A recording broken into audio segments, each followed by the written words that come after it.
era uma salva de palma só para a apresentação do teatro, sabe? Um ator sério, que leva a sua profissão a sério, né? Gosta das coisas bem claras para ele. Como todo grande artista, ele pagou por isso, né? A tragédia da vida, a renúncia a tudo e a dedicação total ao trabalho. É responsável, ela sabe o papel, a influência que ela exerce. Olha, quando eu morava em João Neiva, nós sempre fazíamos teatro lá. Lá eu era diretora, era produtora, era artista, era tudo. Depois, quando eu vim para Vitória, no primeiro aniversário da Gazetinha, aí o Xerxes Guzmão Neto falou comigo: ah, Gleici, aproveita e faz uma peça de teatro para a criançada. Aí estava tudo certo para a peça, quando chegou na última hora, a fada da peça ficou doente. Aí eu fiquei desesperada que eu não podia ter a peça porque não tinha fada. Então eu fui para a Gazeta muito triste, muito chateada. Aí o general Darcy falou: não, senhora, você vai fazer a fada. Você não disse fazer teatro lá no interior? Pois é, vai fazer a fada. E eu fui, fiz a fada. E a partir daí eu continuei com o grupo Praça 8 e fiquei com eles muitos anos. Fiquei sabendo que ela trabalhava com teatro, fazia espetáculos como atriz, eu tinha feito um Nelson Rodrigues na cidade. Uma das primeiras matérias que eu fiz sobre teatro no jornalismo aqui em Vitória foi sobre um espetáculo, A Navalha na Carne, de Plínio Marcos, que ela apresentou juntamente com o grupo Praça 8. Nós fizemos em 68, na mesma época que a peça estava sendo apresentada por Rutinéia de Moraes em São Paulo e no Rio de Janeiro por Tônia Carreira. Gleici é uma pessoa muito tranquila e muito importante dentro do contexto cultural do Espírito Santo. Eu acho que nós artistas, nós produtores culturais, nós pessoas desse estado, devemos muito a Gleici, né, pelo empenho dela, pela generosidade dela, pela entrega dela e pela naturalidade com que ela se joga no fazer cultural. Menino, olha, eu sempre quis trabalhar em teatro, sempre quis. Então, no começo eu fiquei muito apreensiva, mas depois é muito bom. Eu sempre achei ótimo estar no palco representando outras pessoas, outras vidas, outras coisas. É assim, traz um momento de beleza muito grande para a vida da gente.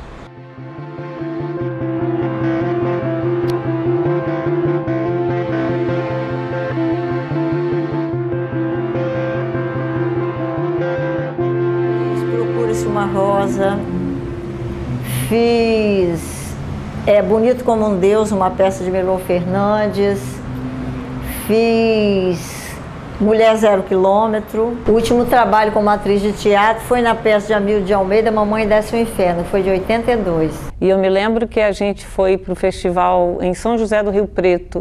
Nós fomos naquela época com 3 espetáculos dentro do ônibus, com 3 trupes de teatro. Eu fazia o Alarico, que era o patriarca da família, e ela fazia a Dina, que era a matriarca. Nós éramos um casal em cena. Quase em todas as apresentações, acabava a peça chorando muito, porque ela se tocava muito com a vivência, né? O último trabalho como atriz foi no filme de Erli, que é o filme Por Elise, que eu faço uma cantora decadente que já está num asilo. Até que enfim você veio, hein? Tem bem uns 3 anos que você não me visita, né? Luiz Tadeu Teixeira me chamou para fazer o exercício e a gente ficou um tempão ensaiando. Que era um texto norte-americano, o autor John Lewis Carlino. Eram 2 atores que estavam montando um espetáculo e havia um problema com a atriz que estava com dificuldade para interpretar o personagem, e o ator que já tinha sido amante dela um tempo atrás, para ajudá-la, convida para elas ensaiarem sozinhos antes de chegar o resto do grupo. Eu acredito que o melhor papel, a melhor personagem de Gleici é aquele que ela interpreta de si próprio. Gleici ela é um artista completo. É uma catarse você estar lá no palco fazendo personagem que não é você e colocando toda a sua emoção, toda a sua experiência, toda a sua inteligência em cima daquele personagem. Então, atuar é muito bom, é uma verdadeira catarse mesmo.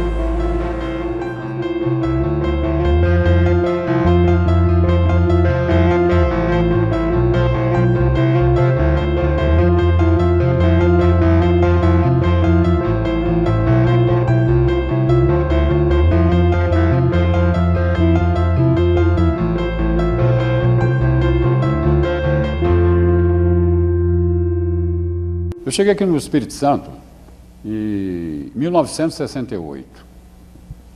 E logo que eu cheguei aqui, que me ambientei, eu comecei aquela necessidade de teatro, né?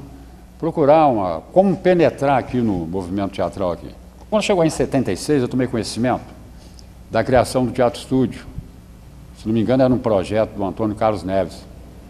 Eu fui lá na Cidade Alta, fiz uma inscrição para mim entrar nesse curso. Eu comecei a dar aula, havia uns 6 ou 7 professores em matérias distintas.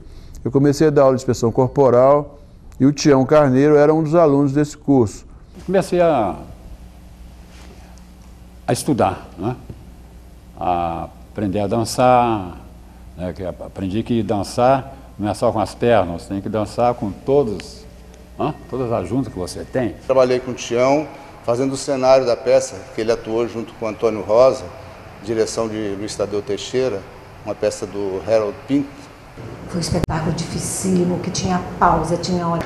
Gente, belíssimo, o Tião deu um show. Nós estreamos, nós fomos antes em Castelo, no Teatro Municipal de Castelo. Em 1980, se não me engano, a TVE aqui produziu uma série de telecontos dirigidos pelo Toninho Neves. Mas isso não vai ficar assim. Mas, seu Manuel, não é assim, entende? O que há para entender, dona Odete? Filha, o senhor se acalme, seu Manuel, por favor. Estamos escutando lá na frente. E não me diga o que devo fazer. Lembro de Tião numa peça minha que eu fiz em 82, uma peça já adulta que eu escolhi o Tião, que foi Eu Te Lembro o Chinelo na Mão. Que ele fazia, eu acho que era um gigolô. Tião é um ator intuitivo, um ator sério, que leva a sua profissão a sério, né? Gosta das coisas bem claras para ele. Eu tenho o teatro, para mim, como o ar que eu respiro. O teatro, para mim, é a coisa mais importante que um ser humano possa desenvolver. Porque no teatro, aqui em cima desse bendito palco, você não tem sexo. Você é homem, você é mulher, você não é homem, você não é mulher. Você é um anjo, você é capeta. Você nem é anjo, nem é capeta. Você é a alma. Aqui se passa mentiras, mas o espectador ali engole como uma verdade. Quando o ator consegue narrar uma mentira e o cidadão chegar, talvez não seja nem na hora que ele está assistindo o espetáculo, de vez em quando dá um estalo na cabeça dele, ele lembra de determinada cena ali e que toca ele. Aí esse ator, se souber disso, ele deve ficar de joelho e agradecer a Deus, porque ele atingiu a essência do teatro.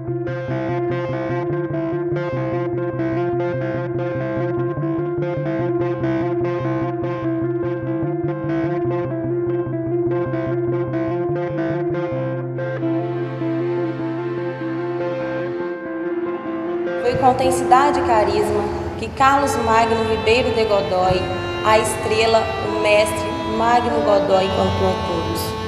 Foi com sua garra que venceu o obstáculo, com sua coragem que conquistou o mundo, com sua bravura que demonstrou a sua arte. Esta que era sua vida, pois ele era a vida. Para ele, a vida era que nem a lei de Lavoisier. Na natureza, nada se perde, nada se cria, tudo se transforma. E ele transformou a arte e tudo que ela é. E foi transformando a arte de forma desinibida que ele conquistou a sua glória. Fizemos teatro junto na época da universidade, a partir de...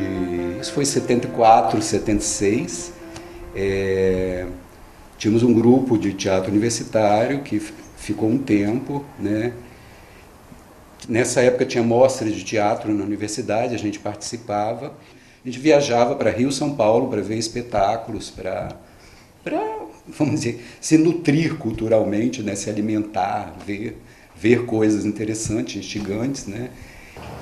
Eu tive a oportunidade de conviver com o Magno desde o início da sua carreira, porque eu era diretor do Teatro Carlos Gomes, e lá que o Magno iniciou toda a sua trajetória com grande sucesso, já dentro das mostras de teatro da UFES. A Magno era a entrega total, né? A dedicação exclusiva, o tempo todo, vivendo a arte, e acreditava realmente que essa arte estava contribuindo com essa mudança que eu falei anteriormente. Magno trouxe para o teatro e para a dança uma busca de um conceito, de uma linguagem. Quando todo mundo estava preocupado em ter um texto e montar um espetáculo, ele estava buscando uma linguagem própria, ousando trabalhar com o teatro e a dança, na mistura de linguagens e na busca de um significado próprio para a interpretação. Então nisso ele correu riscos, se expôs muito, mas tentou de tudo. Ele fez teatro, do teatro passou para a dança, da dança agora nos últimos tempos estava compondo, cantando, tentando fazer espetáculos musicais. No meio disso fez pintura, né? Agora Magno tinha uma capacidade artística, uma habilidade que me impressionava. Magno atuou em área de dança, do teatro, das artes plásticas, em tudo que mexia, que trabalhava, que envolvia criação, era um expert. No meio do caminho tem uma arapuca. No meio do caminho tem casca de banana. Ninguém me engana, diz que Bama tem Sussuarana, solta em Copacabana. É uma força bruta, poste armado, os olhos de butuca. No meio do caminho tem uma arapuca.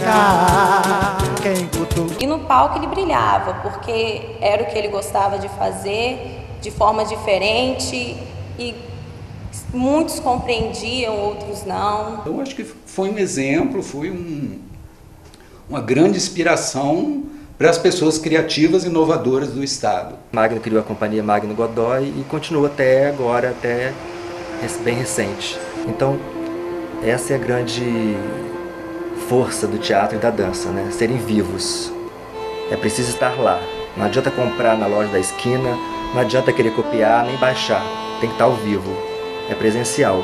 Então, quando um artista como o Magno se vai, ou enfim, viaja, com a interpretação que queiram dar para essa passagem, é isso que se perde, né?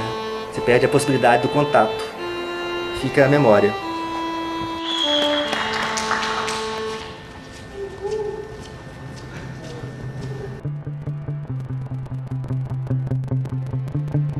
Minha mulher disse, nós vamos parar, não tem condição de viajar mais. Aí eu resolvi parar, mas parar não sabia fazer outra coisa, mas a não ser teatro. Porque levei uns 10 anos viajando, fazendo teatro, né? Era montagem, era parte comercial, passei a ser diretor também, quer dizer, aprendi a ser diretor e ensaiador, cenários, tudo eu fazia. E aí eu vim e fundei o Teatro Escola aqui. Era um teatro educativo, um teatro exemplar, teatro de finesse. Era um teatro aberto, um teatro sem imoralidade, um teatro de compreensão, de exemplo. Do teatro daquela época, toda mulher era vagabunda.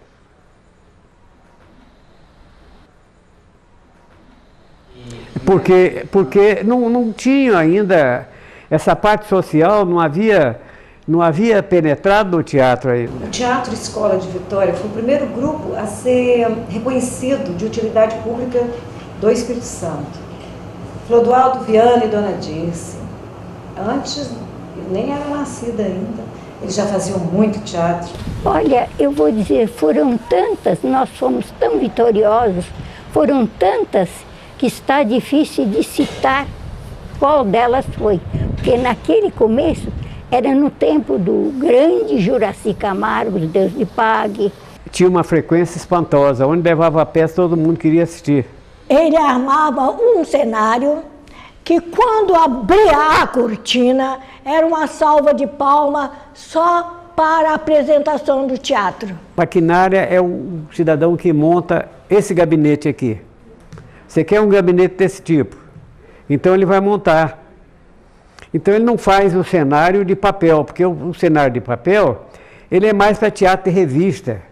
São espetáculos com 15, 20 metros de boca, 6, 8 metros de altura e a cenografia.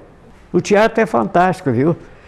E graças ao teatro é que eu vivo até hoje, porque eu sei lidar com todo mundo. Ele conseguia sensibilizar o dono do teatro, Carlos Gomes, e ele decidia. E todos os lugares que nós íamos, nós éramos acolhidos. Foi um negócio que nasceu assim. Não sei, naturalmente eu gostava de teatro. O teatro é tudo. Eu sinto falta, eu estou com 88 anos, mas sinto falta do contato com a massa. E o teatro aqui agora está voltando porque estamos encontrando pessoas como vocês, que nos estendem a mão. Lutador como Flodoaldo Tonheri Viana, continua na luta, com a idade que tem, e espero que vocês não deixem morrer o teatro.